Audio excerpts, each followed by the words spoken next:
Good morning. Welcome to Leadership Live with Antagun. You can see again that I'm not at home. I am traveling on the road today. Actually had a bunch of travel delays that kept me from getting back to my usual location. But today I'm in Washington, D.C., almost home. And it's a fitting location for me to be is in Washington, D.C. for what I want to talk about today. And that is the 2024 presidential election. And what do I mean talk about the election? I'm not talking about politics. I'm not talking about any of the candidates or any of their policies. But what I am talking about is the fact how this election can have a monumental impact on your organization and your culture. And I want to talk today about strategies for you as a leader and executive to manage the political tensions that are going to rise over the next 90 plus days in your workplace. See, the 2024 elections, like every other election every 4 years, brings a lot of attitude, a lot of energy, a lot of ideas, a lot of excitement, and even negativity. And so, no matter which side of the aisle you or your employees might be on, these conversations are going to seep into the workplace. People can't avoid it. I mean, just yesterday, we saw that the Democratic nominee picked the vice presidential candidate, and I'm suspecting that somebody in your workplace is going to be talking about it today. 2 weeks ago, it was a Republican vice presidential nominee.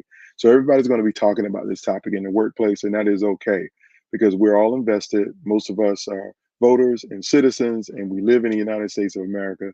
So it is something that we should expect people want to talk about in the workplace.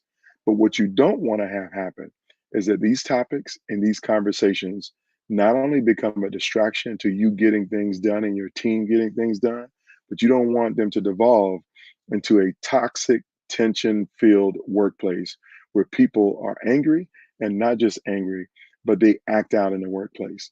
And we can look back at year over year. There have been plenty of things that went from a conversation to a full blown fist fight, or even worse, inside your organization. You don't want any of those things to happen.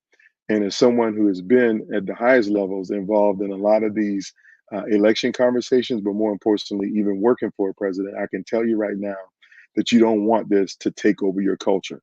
There are bigger things at play for you and your organization. So you need to keep people focused. So today's conversation is really for me to give you 5 effective strategies that you can use to minimize the tension and the toxicity in your culture, create safe spaces for people to be able to dialogue about these things, but more importantly, use this as a learning opportunity, as a leverage point to remind people around what's the most important thing. And it's not the election, but it's what your organization is doing, your core focus in your business. So here, I'm going to roll these real quickly because again, I'm in an airport, don't have a lot of time. We'll have a flight to catch very soon, but I want to make sure that I give you some value as you think about how to navigate the next 90 plus days, particularly in the heightened political season where whether you're on TikTok or Facebook or Instagram or whatever platform you're on, it is going to be the highest debated, the highest discussed, the most talked about topic that exists right now and will be for the next 90 plus days. So let me jump right into it. The first effective strategy you and your organization should employ to make sure that these political conversations don't turn into a toxic organization or a toxic culture is to have clear guidelines and policies around what's allowed and what's not allowed, when it is allowed, and what is the framework for people to do. See, if you don't give people rules of the road, they will make up their own rules. And those rules may not be the rules that you want people to follow. So every HR department should have some clear guidelines around political speech in the workplace. Because yes, we all have free speech, but we all don't have free speech at work, particularly if it's going to impact people's ability to be able to do their jobs. So you want to make sure that you have some clear policies and guidelines around how does this play out in your workplace? What do you want people to stay focused on? Is it policy discussions are okay, or is it candidate discussions are not okay? It's all up to you to decide. And you should have had these long standing, but I want to remind every executive what you should be doing is looking at those policies and making sure that they cover every base that needs to be covered in a 2024 timeframe. You might have put these policies in place way back in 2008 after the 2008 presidential election, but you haven't looked at them since then. So I want to encourage you to make sure that you look at your policies, you have some clear guidelines, some clear rules of the road so that every employee knows what they should be doing or shouldn't be doing. And this goes for you too. So don't create policies in place for your frontline team and your frontline staff, but you and your executive team think that you don't have to follow those policies and practices. That's the first way to get yourself in trouble because people are going to do what you do, not what you say.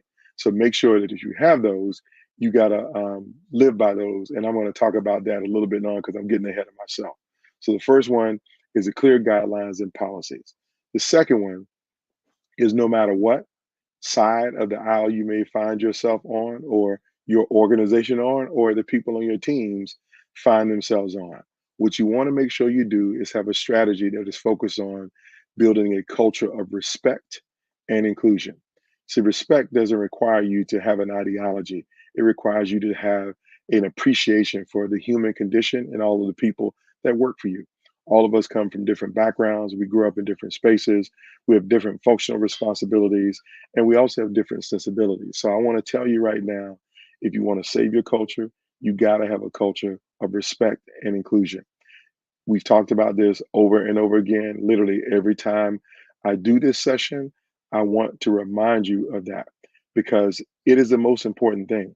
If you can't respect the people on your team and you can't respect their ideas, you can't respect their opinions, then maybe they shouldn't work for you. Then maybe they shouldn't be in your organization. Or maybe you shouldn't have invited them in, or maybe you should not even be in business if you can't respect the people who you've invited to ask to join your team and to work in your organization. And we all know the word inclusion is one, is a part of a buzzword when people talk about diversity, equity, and inclusion. I'm not here to focus on buzzwords. What I am focused on is that every person in your organization deserves to be valued and they deserve to be visible and they deserve to be included.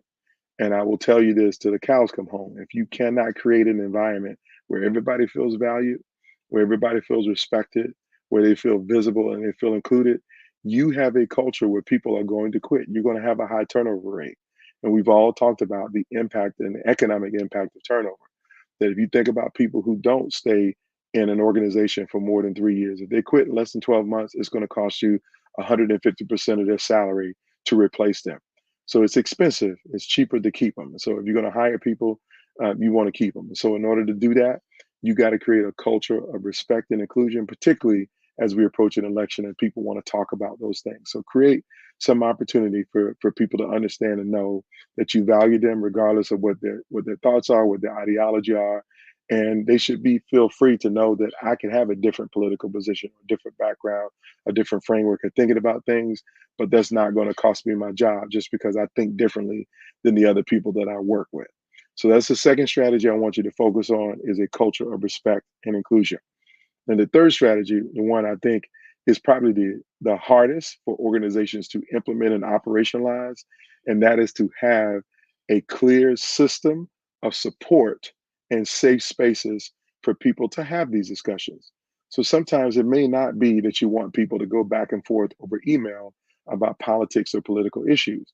That may not be a support system or a safe space. But you might want to create forums and talk about which candidate, which policies, which procedures might have an impact on your business or organization. But the bottom line is by creating safe spaces, you allow people to understand there is a time and a place for everything. Actually, that's what my grandmother used to say to me. Anton, there's a time and a place for everything. And sometimes this is not the right time or this is not the right place. And it's okay for you to say to your team, this is not the right time or this is not the right place. But it's important to create some level of system and safe space for people to have those conversations. If you have a framework of having affinity groups or employee resource groups in your organization or business resource groups, whatever you want to call them, where people may have a safe space to have a discussion about what this candidate might mean for women in the workplace, what this candidate might mean for the next generation of workers in the workplace, what this candidate might mean for Latinos or African Americans or the LGBTQ community. Those might be the safe spaces where you want to allow your employees to have those discussions. But if you don't have them, you need to build them in, because people need to have a safe space to feel like they can have a conversation.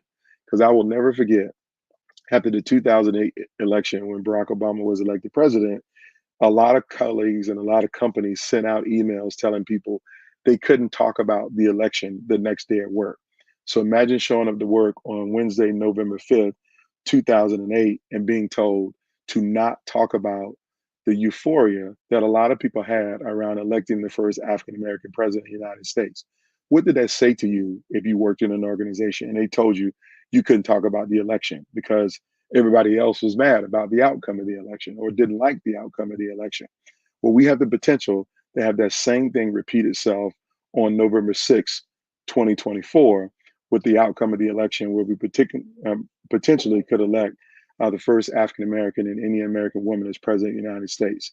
So you don't want to silence people at work. That's the worst thing you can do, because they're still going to talk. Whether you silence them or not, they're still going to have that conversation. And if they feel like they're going to be retaliated against because they're having conversations in the workplace, then you're going to create an environment that's going to get you potentially into some legal trouble. But secondly, you're going to create an environment where the people who support that candidate or support that position might literally say, this ain't the place for me, and I don't want to work here, which again is going to go back to that problem of having high turnover. And we talk about this over and over again. High turnover can happen because people quit and because they don't feel valued, they don't feel respected in the workplace. But sometimes people won't even quit on you, they will just disengage. And if they just disengage and they become quiet quitters in the workplace, that's even more detrimental to them just making a decision to leave. So you don't want to create that environment. And so to prevent that as best as possible, create a support system and some safe spaces for people to have these discussions at work. That's the third strategy for you to navigate these political tensions in the workplace. And I want to make sure that you have them. Now, the fourth one, this is really easy, but it might be hard for you, but it's easy for me, is to lead by example. We all have heard that famous quote from Gandhi, and I don't even really know if he actually said it, but he says, be the change that you want to see in the world. So if you want a tension free environment in the workplace, then you need to be a tension free leader. If you want to have an inclusive environment in the workplace, then you need to be an inclusive leader.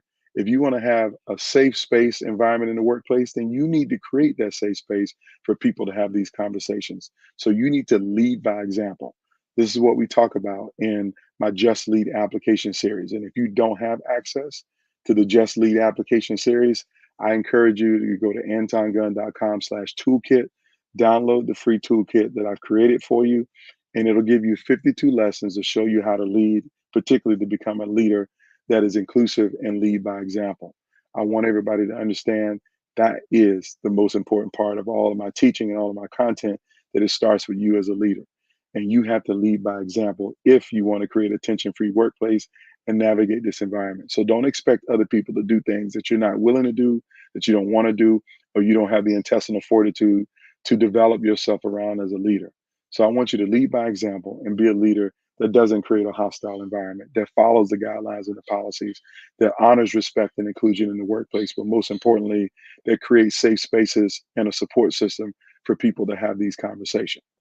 Which brings me to my last strategy for you as I close out this time together today.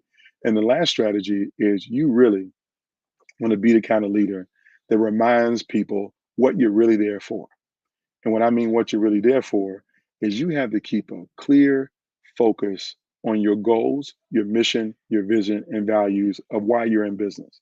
So you're not in business to have massive political discussions for hours on end in the workplace.